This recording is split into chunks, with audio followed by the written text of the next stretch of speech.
Hello, Aquarius, Sun, Moon, Rising, and Venus signs. Kamusta na kayo? Sana po'y nasa mabuti kayong kalagayan. Welcome back po sa Star Tarot. At kung bago kayo rito, welcome din po kayo. Please subscribe, like, share my videos, and leave me a comment kung nakaresonate po kayo. Thank you. So, tignan natin. Paunang mensahe ni Aquarius. We have animal bond. Stand up for all animals, Aquarius. Siguro meron kayong unconditional love, no? Para sa mga living things, no? Living creatures. Isa na dyan, no? Yung pagmamahal mo sa mga animals. O pwedeng mahilig ka sa mga animals, maaari din na meron kang sarili mong pet, no? Baka meron kayong mga pets sa bahay, or pupuwede rin na kayo ay, alam mo yun, baka pupuwedeng nagtatrabaho kayo sa, nagtatrabaho kayo kunyari baka veterinaryo kayo, or pupuwedeng, alam mo yun, nagtatrabaho kayo sa veterinary clinic na as in dahil mahilig kayo sa mga animals, or pupuwede rin na baka nag-aano kayo, nagre-rescue kayo ng mga animals, or pupuwedeng nagtatrabaho kayo or nagvo-volunteer kayo kunyari sa mga ano, sa mga animal shelters, yung mga gano'n, no? So, pupuwedeng may mga gano'ng ganap ang iba sa inyo. So, yeah, you are going to stand up for all animals. Ikaw yung tagapagtanggol nila, no? So, we have Battle of the Blues. Take steps toward positive change. Alright? So, maaring panahon na to, Aquarius, para kayo ay mag-step forward na, 'di ba?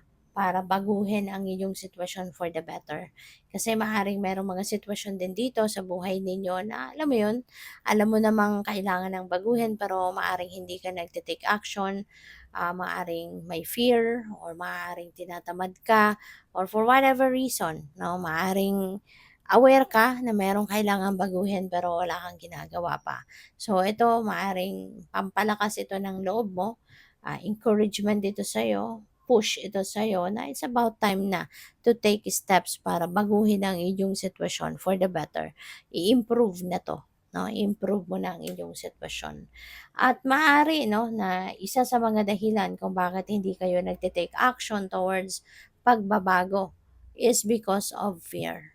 Maaaring meron kayong takot na nararamdaman sa tuwing siguro gagawin mo yung isang bagay para mag-improve ang iyong sitwasyon, maaaring natatakot kang gawin ito, yung mga gano'n. Or pupuwedeng natatakot ka sa mga consequences na pupuwedeng mangyari, or natatakot kang magsimula, 'no, pupuwedeng gano'n, or for whatever reason ano, may takot.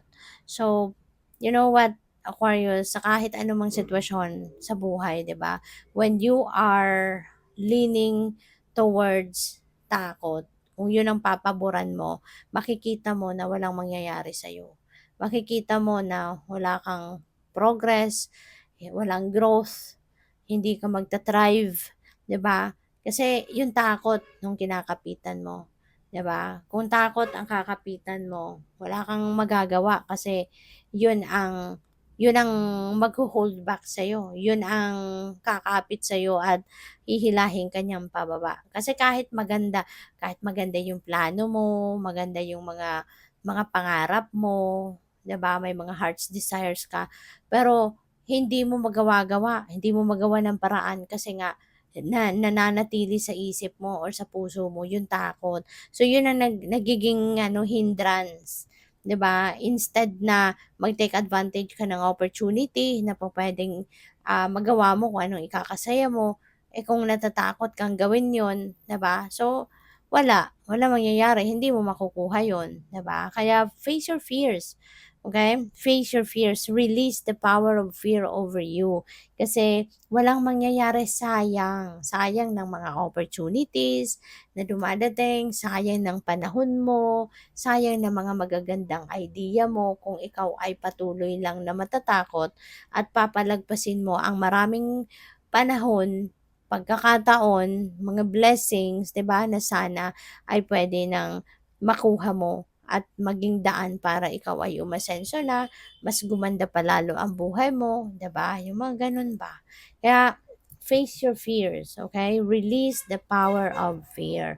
Palitan mo yan ng inner strength, ng courage, determination, at mapapansin mo. 'di ba? Kapag isinantabi mo na yung takot, aalagwan ang buhay mo ng bonggang-bongga. Marami ka ng puwedeng gawin, marami ng tagumpay ang makakamit mo sa buhay, okay?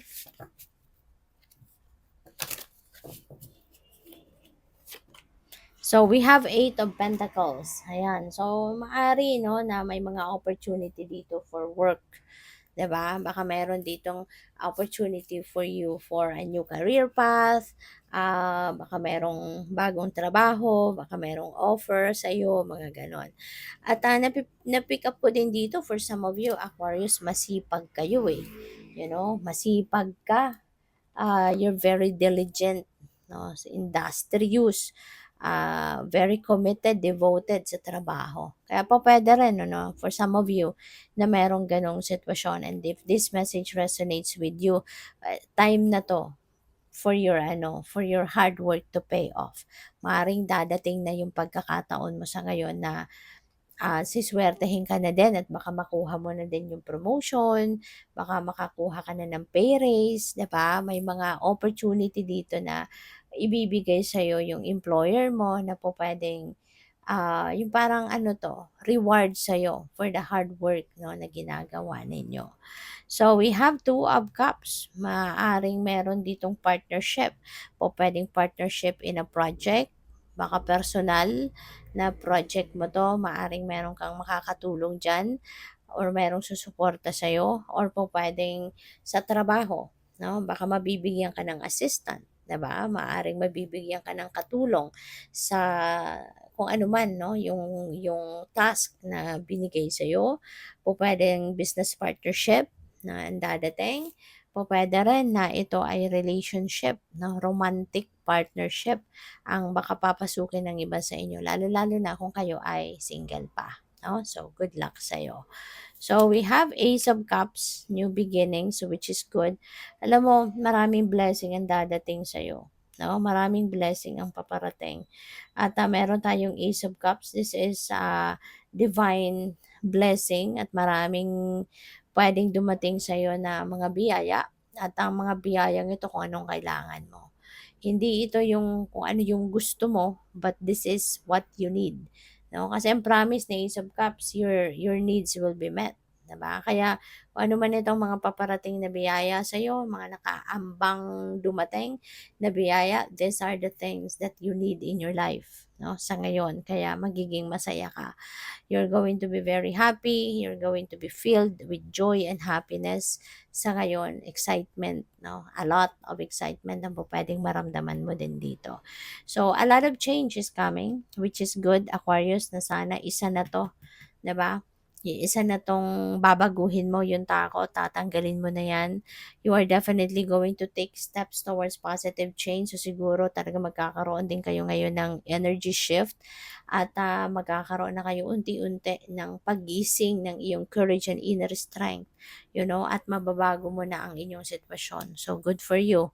Lakasan mo ang loob mo, kaya mong gawin yan. Kaya mong i-improve ang sarili mo at ang quality of life ninyo. Kayang-kaya mo yan. Okay? Good luck. Thank you for watching. Love and light. Namaste.